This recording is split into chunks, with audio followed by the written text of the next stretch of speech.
Hello, Joe. Let's see the question.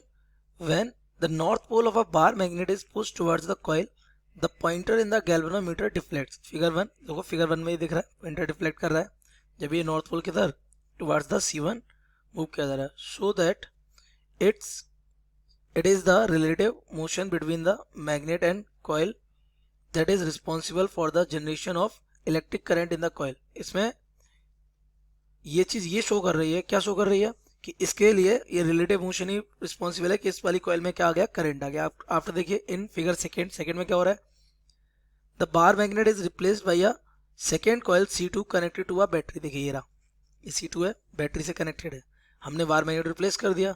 The steady current in the coil C2 produces a steady magnetic field. इसमें देखो ये रहा magnetic field, इसका magnetic field बन रहा है. As coil C2 is move towards the coil C1 the galvanometer shows the deflection. अब जैसे इसको इधर मूव कराते हैं राइट में, तो ये फिर से क्या शो कर रहा है, ये देखो ये डिफ्लेक्शन शो कर रहा है. Again it is the relative motion between the coils and the induces electric current.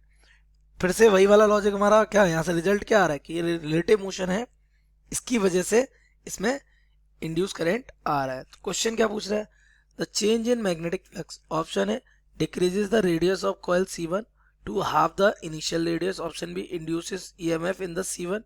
C increases the radius of coil C1 to the double of initial radius. And option D none of the above. So let's see the key concept of this question.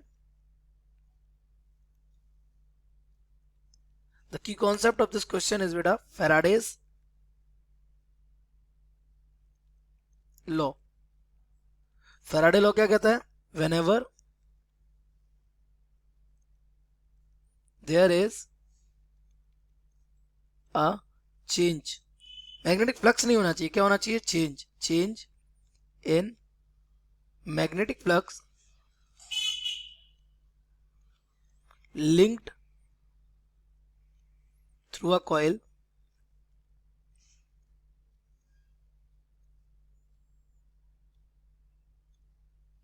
then an EMF is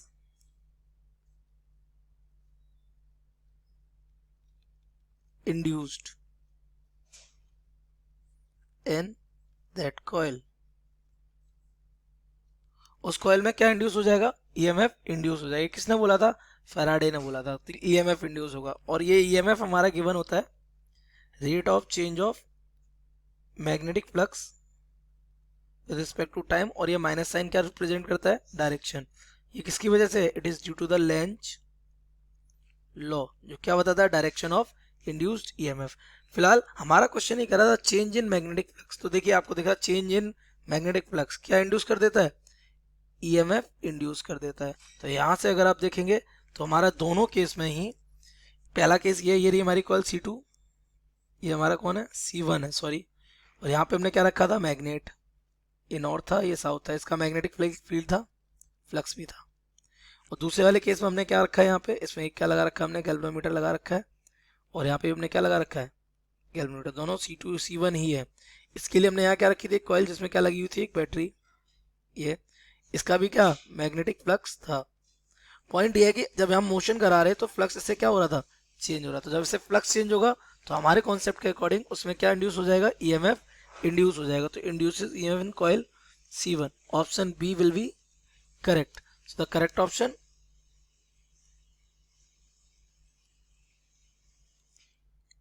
B. I hope you have understood it well. Best of luck.